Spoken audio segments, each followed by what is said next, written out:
Hello,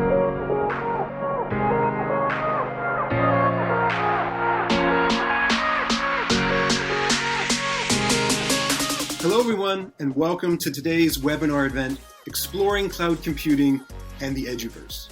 I'm very excited about today because this session will explore how schools can leverage cloud-enabled computing solutions, not only today, but also for tomorrow. And we're also going to explore the growth of the Eduverse and what's going to be happening there and what might come about.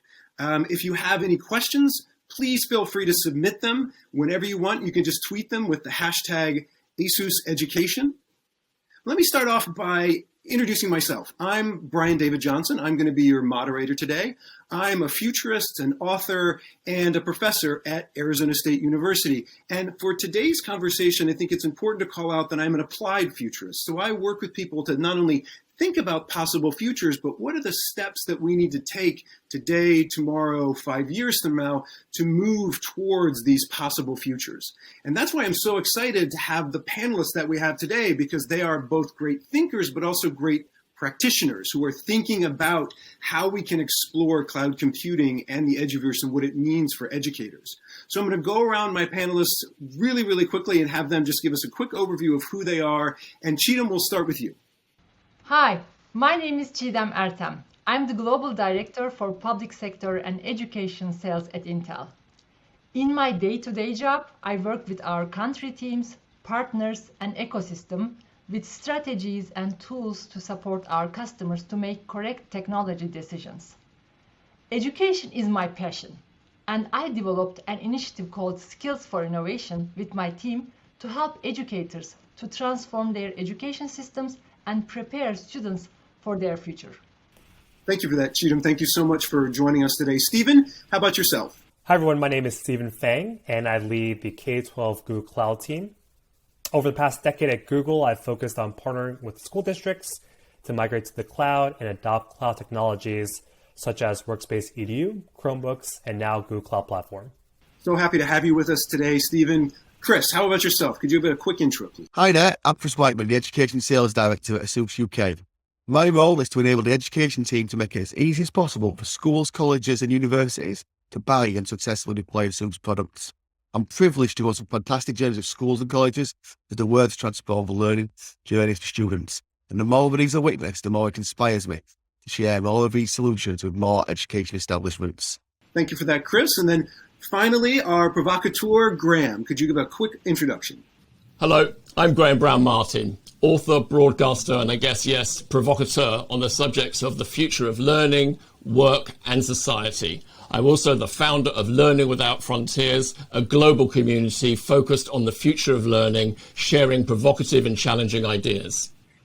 Wonderful. Thank you for that, Graham. Okay, let's dive right in. So as I mentioned at the top of the show, our subject today is exploring cloud computing and the Eduverse. So I'm always really, I always think it's important to define it. So let's first, if we're going to be talking about what is cloud computing and why is it important to education, first let's define, when we say cloud computing, maybe people aren't familiar with it. So Stephen, could you just give us an overview and describe cloud computing for us? Sure. Cloud computing really is just access to on-demand IT resources provided through somebody else's data center. So traditionally, you would access these resources through maybe your local computer or your own data center or server in your building somewhere. But now these resources can be provided at massive scale through the data centers all around the world. So some of these things you might be familiar with, like basic virtual machines or storage. But cloud computing also gives you access to really advanced resources like AI, big data analytics, or access to magnitudes of larger amounts of computing power or data storage. I think oftentimes we hear the term cloud computing and we feel like it's this nebulous concept, but the reality is we use cloud computing every day. Pretty much every service, every company you interact with is using cloud computing in one way or another. Thanks for that, Stephen. So that's an explanation of what cloud computing is. Now let's think about it in schools. So Chris, could you walk us through the main benefits of cloud computing in schools, and what is the benefit for students, for teachers, for CTOs, and IT administrators? Yes, cloud-based technology are becoming increasingly essential in students' routines, both inside and outside the classrooms. Thanks to cloud computing, teachers and students are able to better interact and get connected. They can manage information in a faster and more dynamic way.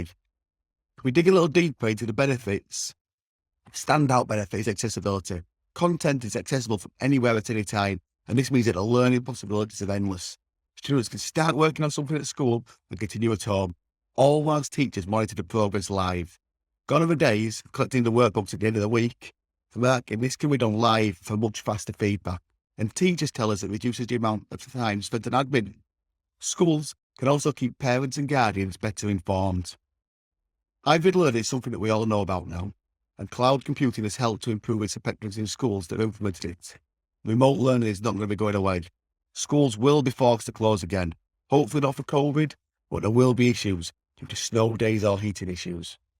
Now, learning will be able to continue remotely.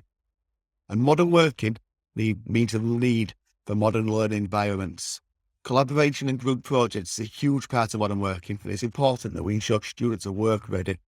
Collaboration can be global and so much fun for students, talking to people on the other side of the world. Cloud computing can also help with long-term cost savings. It can reduce data storage costs, and students do not need high-spec technology. We can provide Chrome or Windows devices at a low cost, enabling a higher device per student ratio. In my personal opinion, the biggest benefit for schools comes when cloud learning is coupled with a one-to-one device, so enabling schools to level the playing field. If all pupils have access to the same resources, even outside school, it is no longer the haves and have-nots, which is vital if we're all to have the same chance in life. Thank you for that, Chris. Now, Cheatham, I'd like to bring you in this. So Chris mentioned that there's a need for modern learning environments, again, to prepare students for the workplace of the future. Now, I know that you're passionate about skill building and to prepare students for the fourth industrial revolution. How does this integration of cloud computing better prepare students as the workforce for the future? Thank you for this question. Yes, I'm really passionate about building the right skills during K-12 education in order to prepare students for their future success. And I'm not only talking about coding or directly IT-related skills, which are mostly elective courses. I'm talking about the core curriculum, and I think we need to build computational thinking, design thinking, social and emotional mindsets, and simulation data analysis type of skills into the core classes, such as language arts, social sciences, math, or science. And this will help students internalize these skills with an interdisciplinary approach so that they can use them throughout their life and help them to be successful in the future workforce. That's why I think it's really important from that perspective. The increasing adoption of cloud computing in education is echoing the trend that is happening in the workplace. We believe that access to cloud with a capable PC, like in one-to-one computing, is a critical piece in creating richer learning experiences and opportunities by expanding access to information and also to the experts. So you can think of this as migrating workloads to the cloud through services, which simplifies the distribution and management of learning resources while streamlining access. Because it simplifies IT infrastructure, cloud computing can make it easier to provide the support to more devices across a wider area. And I think cloud computing also enables better analytics. Cloud-based information sources make it easier to bring all the data from different learning resources and systems to a data lake and analyze the kind of important data such as student performance data from any device or any location. This can provide insights for creating learning experiences better tailored for each student's needs. Thank you, Cheatham. Very, very well said. So now, Graham, I want to bring you into this. I'm an author as well. I'm a word nerd. And so your book, Learning Reimagined, also explores this topic of what Cheatham was just talking about, preparing the workforce of the future and what do we need to do. Could you speak a little bit about what that means in context when it comes to cloud computing, preparing that workforce? Yeah, I mean, I've been studying this for quite a while. I did, the book that I published through Bloomsbury, the World Innovation Site for Education, allowed me to look pretty much in 5 continents, 25 countries over a period of a year. So geopolitical study, if you will, of education systems and how digital technologies may or may not be impacting them. So it was a really interesting opportunity because it took me to so many different types of environments. Obviously, the countries for education that you would immediately think of, Singapore, Finland, and so on, but also some diverse, active conflict zones and crisis zones. The question I really wanted to ask was, given the changes that we're seeing across society and particularly fourth industrial revolution on its way, for example, in what way has digital technology impacted education? And the thing is that what surprised me on that journey was that the real innovation was happening on the fringes, rather than the sort of the mainstream education systems. Really, necessity was driving innovation in these areas because you're getting hard to reach learners and so forth. And for these kinds of things, actually, cloud computing are pretty much essential.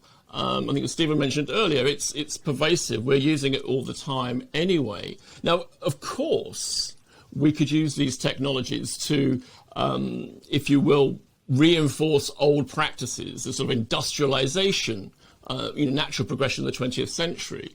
And that's absolutely fine. I mean, the admin and all those sort of things through cloud computing, great. I can see the industrial efficiencies of that.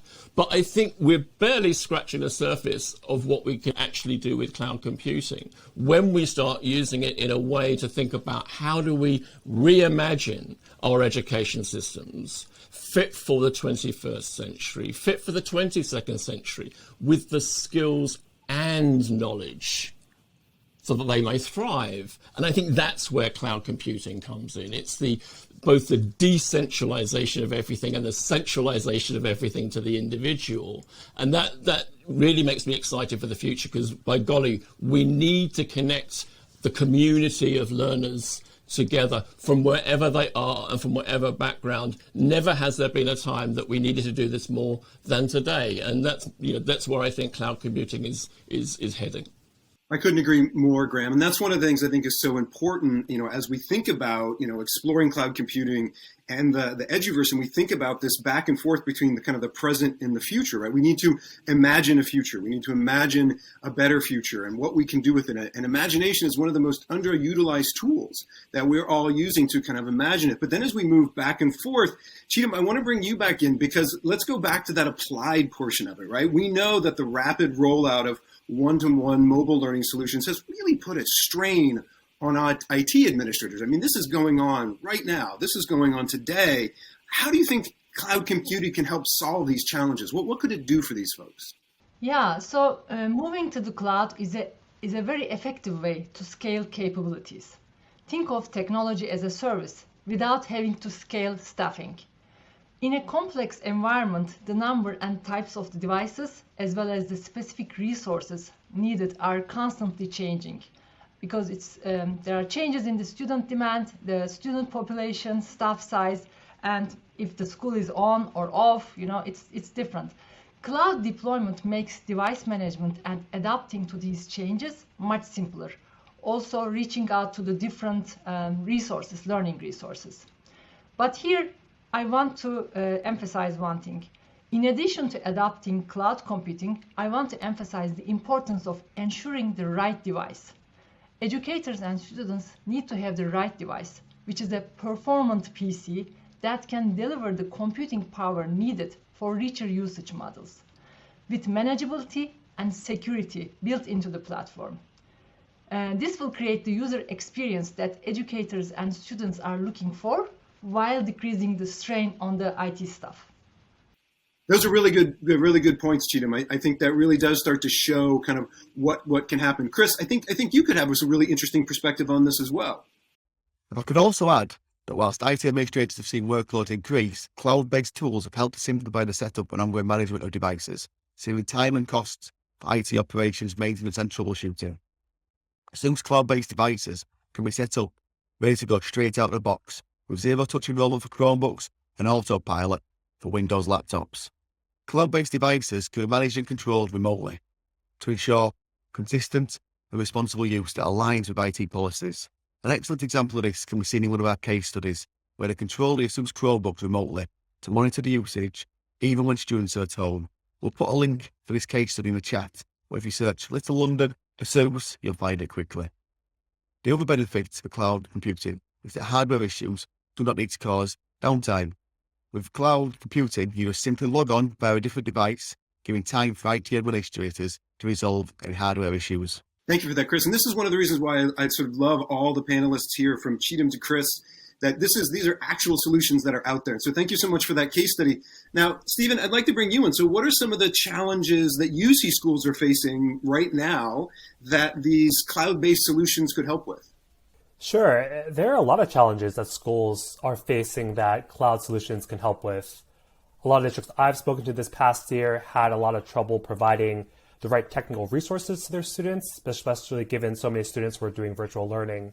So desktop as a service was instrumental in fulfilling the vision that we're all talking about of students learning from any device, any place, anytime. Other districts needed help communicating with parents, so they used cloud-based translation services. I've also worked with districts in deploying solutions with Google Maps so that parents have real-time access to where their child is on the bus route. Other districts wanted more information on how their students were doing in class and finding the right resources to help their students learn, so they worked with Google to build analytic solutions. I think the takeaway is that there are a lot of challenges, but cloud really is a tool that can help with a wide variety of these challenges schools are facing. And we can be creative and working together to build these solutions. Yeah, and it is all about those solutions and looking at that intersection between these cloud computing systems and what it can do with education. So those are three really great examples of sort of where those things can come together and what's happening today. But Graham, I want to bring you in. I want to go a little bit further out. I want to start thinking about, again, let's go back and start thinking about the future. You know, cloud computing, it's not new. It was invented and talked about in the 1960s. And for the longest time, for years, schools have been exploring cloud eventually, that it was going to come, but they were kind of reticent to kind of go and do it. But now, due to the pandemic, educators are exploring cloud now. All of a sudden, it went from, oh, it's just coming, to we have to have it today to solve a lot of these solutions, which is exactly what the other three panelists were talking about. But now I'd like to talk about what's cloud next. You know, how can educators and administrators prepare for not only leveraging cloud today, but also, again, using that imagination, start thinking about how can they use some of these solutions, these cloud-based solutions in the future? Yeah, it's a really good question, and I think one that everyone's asking. I mean, and there's not only one answer. I mean, you know, we think about cloud now and the implementation of accelerating, you know, traditional standardized practices, administration, those kinds of things, content distribution, and so on. And there's nothing wrong with that. It just brings us a digital version of where we were.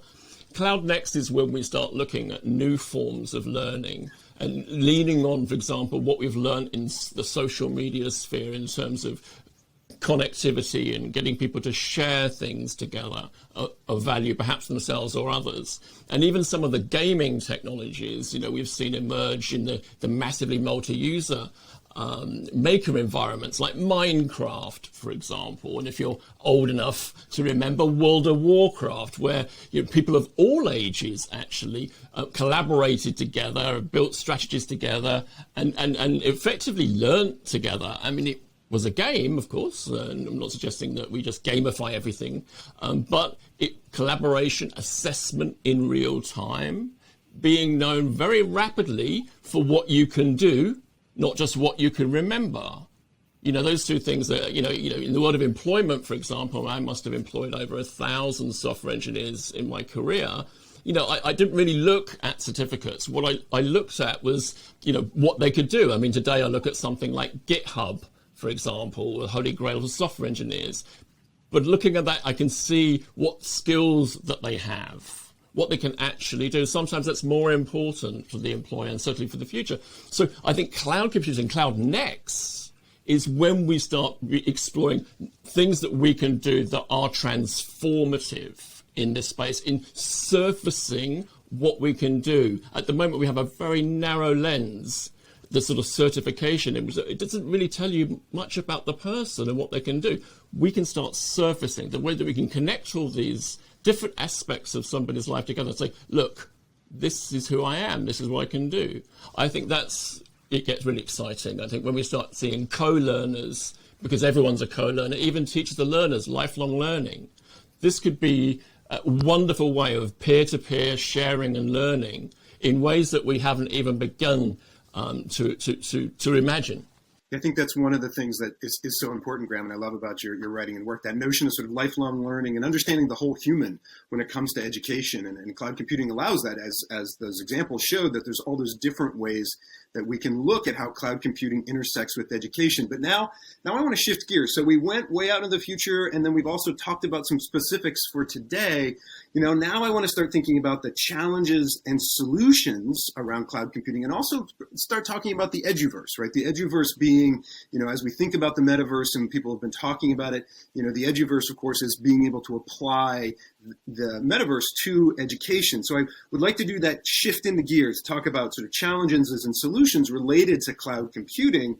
And then also we'll talk a little bit about the Eduverse, because that's really fun. But let's actually get down to brass tacks first. So we start thinking about applying some of these solutions. Let's think about the challenges. And so, Stephen, I want to bring you in and ask you, so what are some of the concerns or challenges that schools will need to address to transition to cloud computing? Okay, let's say, they see, here's some benefit. So what should they keep in mind? What do you believe is the largest barrier to entry when it comes to cloud computing? Yeah, there are two challenges that come to mind that schools are going to need to address as they make the move or adoption to cloud.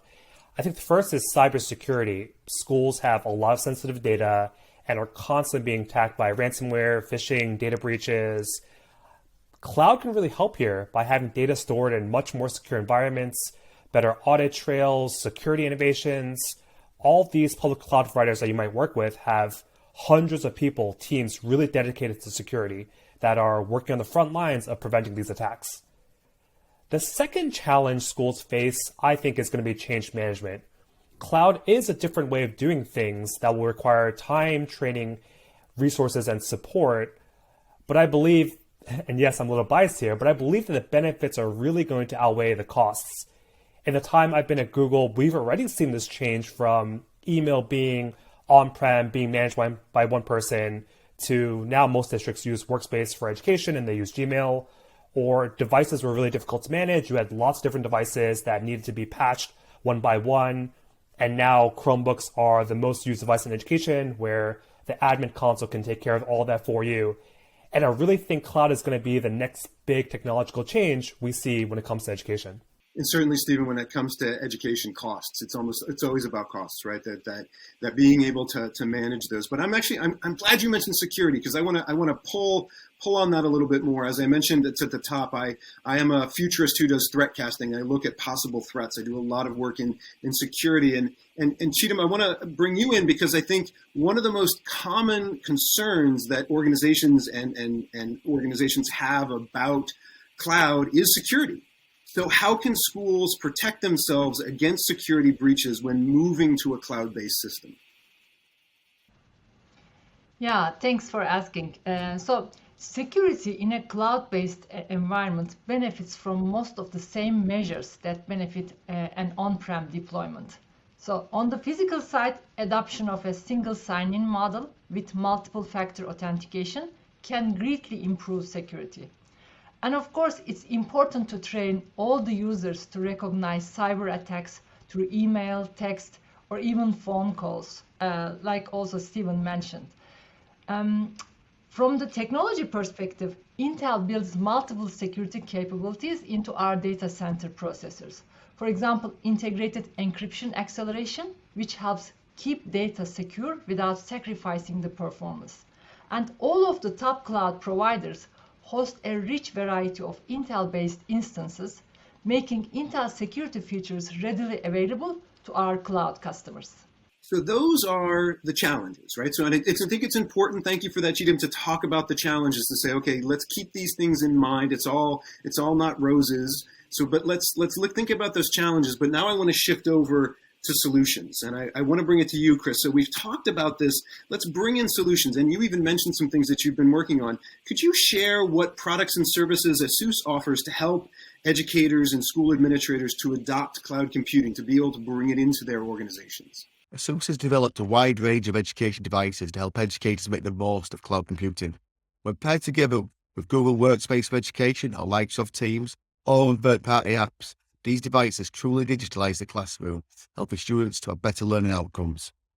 We offer Windows laptops, Chromebooks, desktops, all-in-ones, Chromebox, through to 6-node, high-density servers for hybrid cloud, which can help reduce costs, improve continuity, and improve security. The ASUS range of education devices are designed in line with the ASUS education DNA. This means they're designed for K-12 students with student-centric features such as educational toughness, easy service, and modular design. As we know that accidents do happen. Because of this, we make spare parts available for sale. This reduces the cost and makes it far more environmentally friendly. For cloud computing, connection to the internet is key. So we have Wi-Fi 6 and LTE on some of our models, meaning cloud learning really can take place anywhere. In addition to designing and manufacturing the devices, ASUS aims to make it as simple for the schools to purchase. And much of this comes from the way that we help schools. We can offer helpful advice and guidance as we share our learnings from other deployments. We believe in letting end users touch and test the devices before purchasing, so offer demo devices, which can be arranged by your reseller, MSP, or ASUS directly. We provide the cloud infrastructure platforms. ASUS hybrid cloud solutions deliver unprecedented performance, high availability and scalability for cloud capturing. Schools can gain agility, replicate and protect on-premise workloads, and see reduced data storage costs. With the ASUS hybrid cloud approach, you can tap into the advantages of both public cloud and private cloud simultaneously and move to the cloud incrementally at your own pace. We hope that you'll be able to join us at the BEC Show in London. It's a 3-day event that will start on Wednesday, 23rd of March, and will enable you to get hands-on with a full ASUS range. So some really great examples of solutions from ASUS, Chris. That's really great. Hey, Stephen, let's hop over to you. So how is your team at Google Cloud helping schools adopt some of these cloud-based computing solutions? Yeah, we understand that adopting cloud can be daunting. And as we mentioned before, there are a lot of solutions depending on the use case, depending on the challenge. But hopefully the takeaway is we're really here to help for districts that are interested in dipping their toes in the water. I'd start with some of the free online training we have available, and also just reach out directly to someone at Google or one of our partners to start the conversation. Depending on the use case, we have free cloud migration assessments such as StrataZone. We have free credits, free trials of other cloud-based solutions to provide. I really do think that the main impetus is to get started, and we're here to walk with you every step of the way. So some other great examples of solutions. And so again, I'm so happy with my fellow panelists, the people who are actually going and implementing this. Cheatham, I'd like to bring it over to you and talk about some of those solutions as well. Could you speak a bit about how Intel is supporting schools when they're interested in cloud computing? Yeah, of course. Thank you. First of all, I want to start by saying cloud adoption is not just one event. It's a journey. So school district will start from somewhere and then continue their pace of adoption according to their needs. And there are different, for example, they can start with different as-a-service models. Software as a service, platform as a service. We call it EdTech as a service, including the device as a service. And also there are ways to optimize adoption of cloud, from on-prem deployment to more of a CSP-hosted model or a hybrid approach, which is mostly adopted these days. So for many, the first step is adoption of specific services that are available as cloud-based solutions. Intel's Unite collaboration and displays solution is one of them. And being the leader in data center platforms, Intel has the best server platforms with performance and security features that our OEMs like ASUS can offer on on-prem deployments. And Intel also works with major CSPs, as I mentioned already, to provide the secure cloud instances that school districts will need. So 3 great examples of different solutions for implementing it. So we talked about challenges, we've talked about solutions. Now I want to shift to that future. I want to start talking about the Eduverse and start thinking about, what does that mean? And again, obviously, as we think about the metaverse, as we think about, that intersection between the physical and the digital, as we bring that into education, so people, calling it the Eduverse, what cloud really empowers is for people to move beyond the walls of their school. Right now, granted, we're in a physical and a digital world, but the Eduverse really kind of expands that and creates a new space for teaching and learning.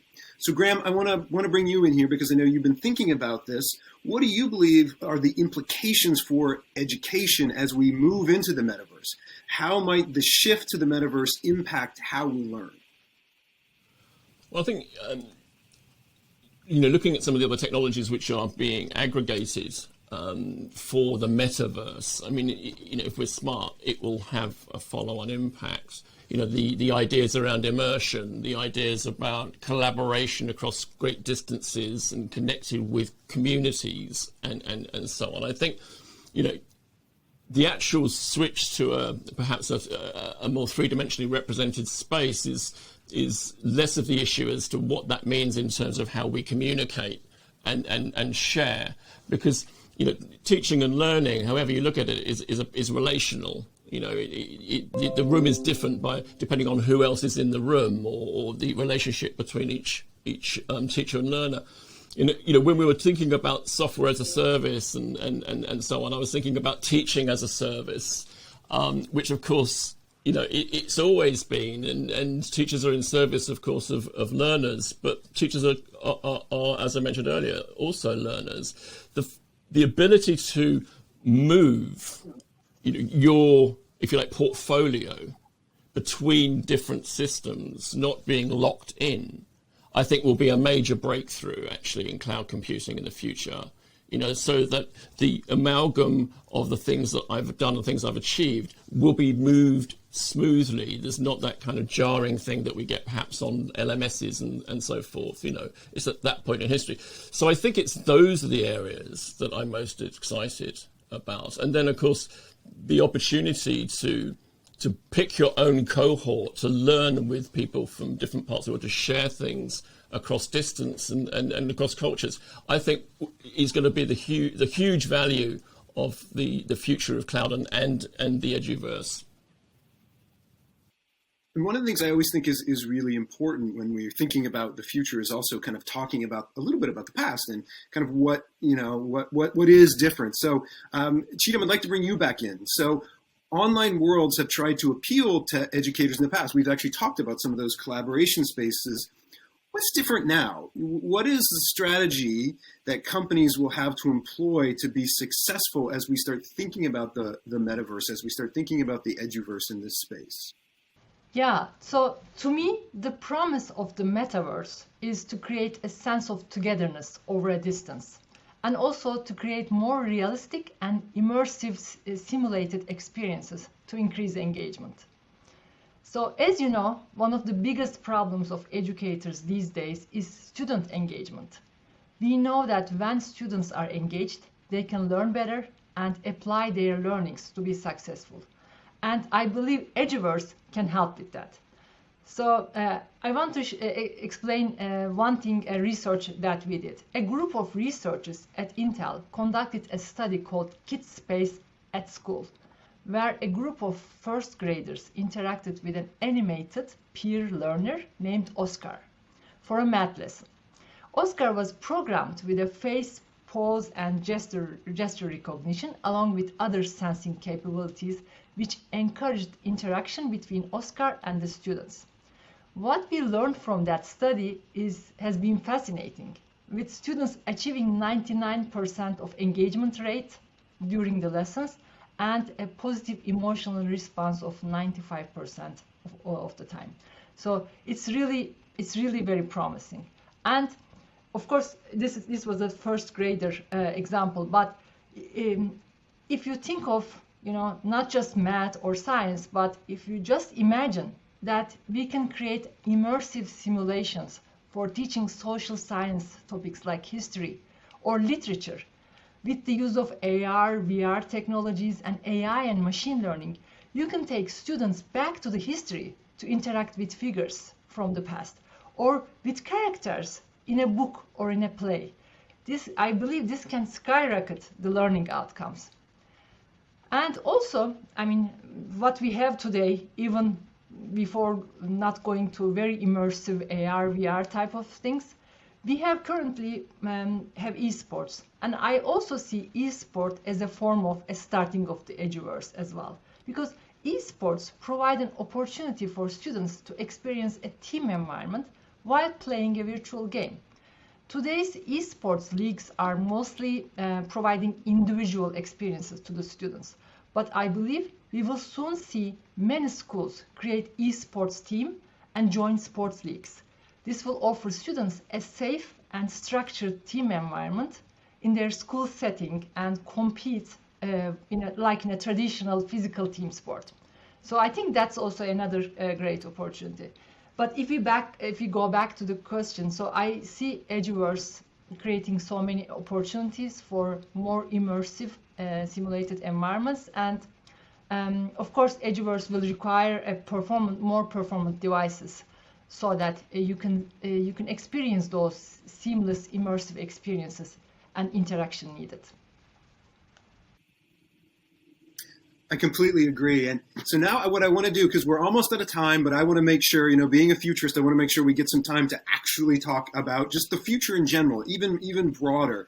So I'm curious, what innovation do you believe we will have over the next 5 years or even over the next 20 years? That's one of the kind of the questions I want to ask. And Stephen, I want to start with you. Let's think big about the future. What do you see coming? Yeah, I think over the next 5 years, analytics is going to have the greatest impact. And I actually think the future is hopefully going to look something like what Graham and Cheatham just described.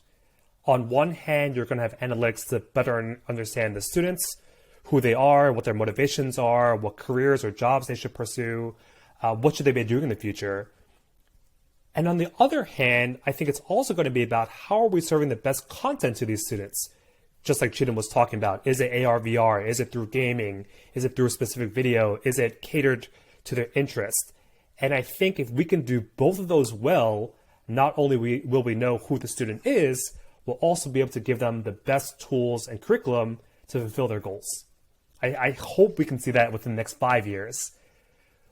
Within the next 20 years, 20 years is a long time away, and I really don't think I can say. I mean, if I look at the past 20 years, there's no way I could have predicted all the innovations and advancements that have happened, how pervasive devices are, the rise of the internet, how fast speeds are, like all these things happened in the past 20 years. So I'm just excited to find out what's going to happen in the next 20.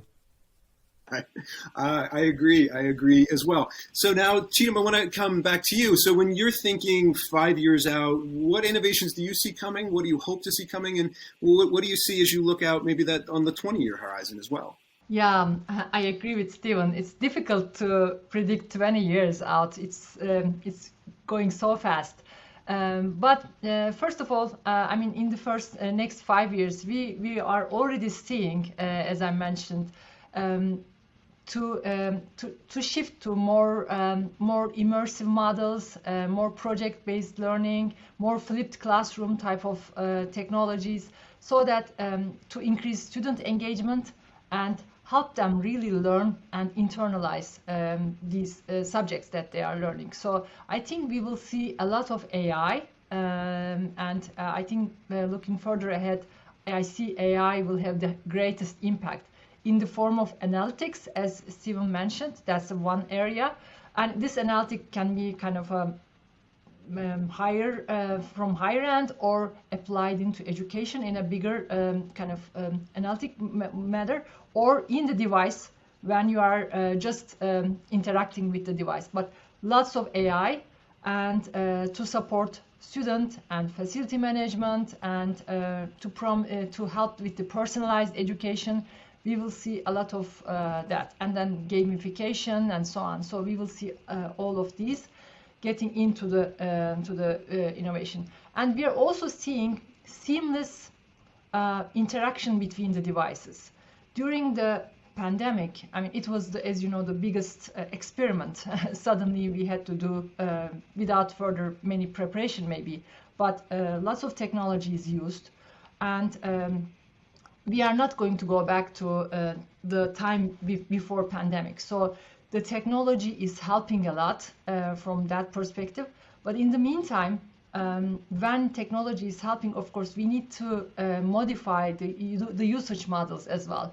So I guess, for example, we will see a lot of seamless integration between the PC with the phone, different devices for teachers as well, some analytics tools and so on. We will see a lot of them. And I guess, again, it's not easy to say for next 20 years, but with the fourth industrial revolution, more edge and analytics coming into it, maybe we will see different type of classrooms as well in the future.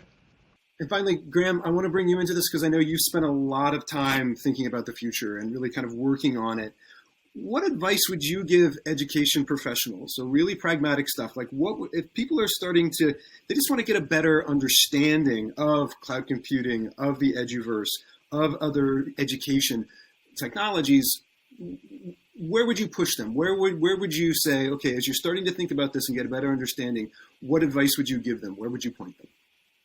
Yeah, I mean, it's a horrible comparison, and I hope your listeners will forgive me. There is a sort of saying about bring a 17th century surgeon into an operating theatre in 2022. Would they be able to cope? I mean, absolutely not. And of course, the mean thing is to suggest that you could do that with a teacher or an educator and then know exactly what to do in the classroom. Now, I mean, I'm taking it with a pinch of salt, but my point is that to be an effective educator, teacher, learner, as we move into this, very exciting future, not being agile, not being aware, not being interested in what are rapidly becoming tools of the trade, I think isn't optional. And I think, it's a lot of this stuff you're using anyway. I mean, it's even outside of a traditional education environment, you're using it with your social media and variety of the apps that you use every day. You are learning from your devices. So I think it's just about getting in and understanding it and thinking about new ways that this can expand and amplify your practice. And with that, everybody, we are out of time. I want to thank our incredible speakers for joining us today and providing both the vision for what's going on today and the explanations of what could happen in the future. I believe everybody here has a great passion, because the future of education, I can think of no more important subject than the future of education. And I'm sure all the viewers out there will have lots and lots of questions from my panelists today. So I really recommend that everybody follow our speakers on Twitter, follow them on LinkedIn, and also feel free to tweet your questions with the hashtag ASUS Education. And we'll be sure to get back as soon as we can to kind of come up with those. Because again, this is a conversation about the future, but it's also a conversation about today and those really pragmatic challenges and solutions that we need to get to. So with that, I want to thank everybody for joining us today. We're excited to hear your thoughts. We're excited to help with any questions that you might have. And also, we're looking forward to continuing the conversation in the future. So thank you so much.